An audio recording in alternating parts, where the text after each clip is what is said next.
So I think every year we try to bring the new excitement to the show, the competition, with a lot of innovation in the concept and the theme of the show.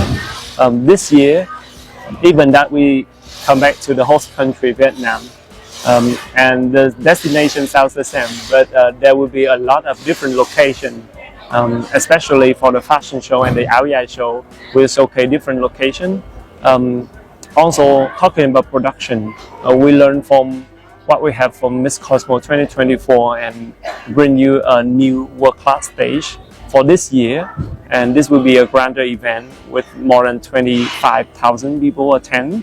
So I think this is one of the biggest beauty events that we Miss Cosmo have ever organized.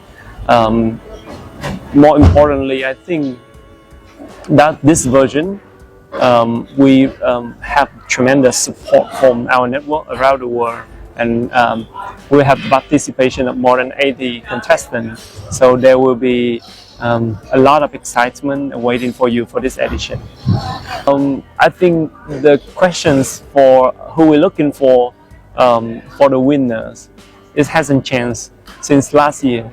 So I always say that the Cosmo always looking for queens who have their voice and know how to turn their words into action, who walk the talk and really want to create real impact to the social to the community.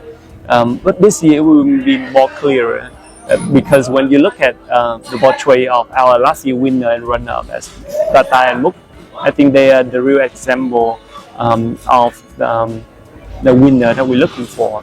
Their energy, their authenticity, their dedication they put in every single work that they do, and their commitment to the task and the duties, responsibility of Miss Cosmo and runner-up Miss Cosmo is the one, is the role model of what we're looking for at the next edition. As I have shared in my speech on stage, I know that Miss Cosmo is just 2 years old, almost 2 years old. So we are still a newborn baby, and we receive a lot of love and support from all over the world. That is our luck, and I'm very grateful for that. And for me, I'm a very, I'm reading to all the feedback and comment on the social media to try to improve our product, improve our competition.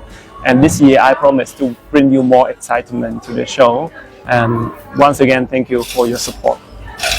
Magandang araw po sa inyo at welcome back dito sa ating panibagong video.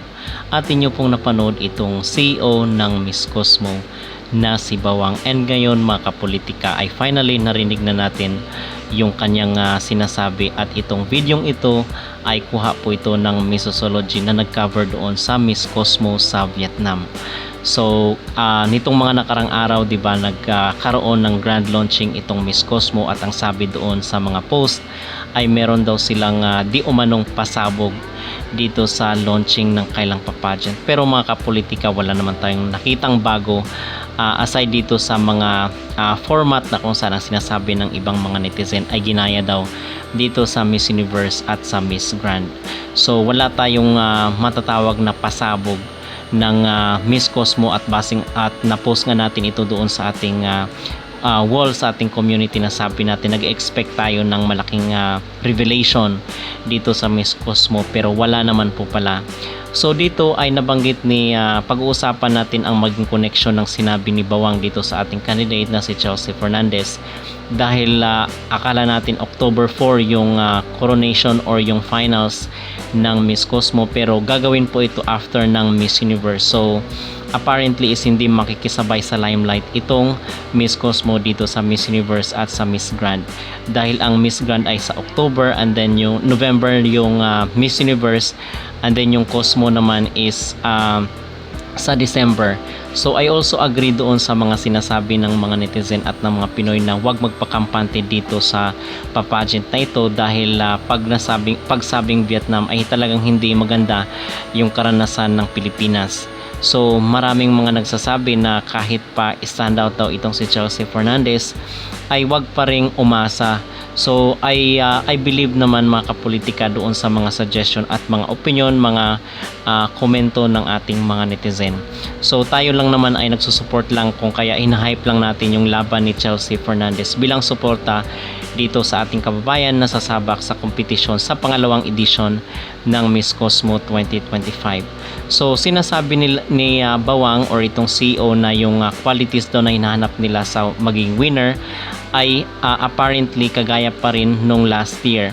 So ang sabi niya ay energetic daw dapat, authentic, and then magkaroon daw ng yung willingness sa makapagtrabaho at yung magkakaroon ng impact sa community. So ito yung hinahanap daw ng Miss Cosmo. So kung ganitong nagsalita na mismo coming from his mouth na ito yung qualities or mga requirements na hinahanap ng Miss Cosmo para koronahan yung susunod na maging winner. So koronahan ni Tata dahil ang sabi ay i-extend daw ng 1 year, magtatrabaho pa rin daw sa Cosmo itong si Tata. Iyon yung mga usap-usapan mga kapolitika, but wala pa pong confirmation.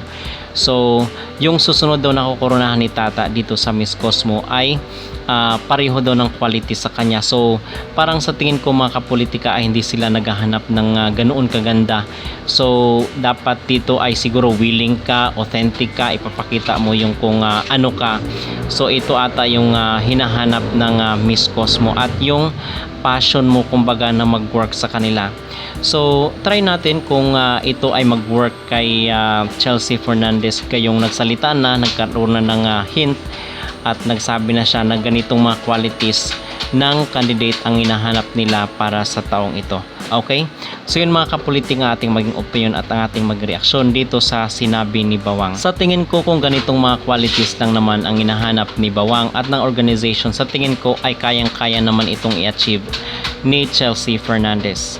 Not unless ay talagang hate talaga nila or ayaw talaga nila sa Pilipinas. So doon tayo magkakaproblema mga kapolitika. Kung kayo ang tatanungin, naniniwala ba kayo dito sa sinabi ni Bawang?